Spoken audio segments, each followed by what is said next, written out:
Тарихи байланыс. Қазақтар мен қырғыздар тарихи тұрғыдан бір-бірімен тығыз байланыста болған көшпенді түркі халықтары. Екі халықта Алтайдан бастау алатын түркі тайпаларынан тараған. Тілдік ұқсастық. Қазақ және қырғыз тілдері бір-біріне жақын, қыпшақ тобына жататын түркі тілдері. Екі тілдің грамматикасы, сөздік қоры және сөйлеу стилі ұқсас. Ортақ шежіре. Екі халықтың да шежіресінде алаш ұғымы кездеседі.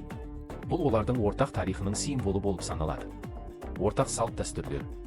Қазақтар мен қырғыздарда үйлену, қонақ күту, мал шаруашылығымен байланысты дәстүрлер өте ұқсас. Мысалы, ас беру, той жасау сияқты әдет-ғұрыптар бірдей. Ортақ эпостар. Манас эпосы қырғыз халқының ең танымал мұрасы болса да, ол қазақтардың мәдениеті мен тарихында да орын алған. Сонымен қатар, қазақтың Қобыланды, Алпамыс эпостары қырғыздарға да таныс. Музыка мен аспаптар. Домбыра мен қомыз, қазақ пен қырғыздың ұлттық музыкалық аспаптары.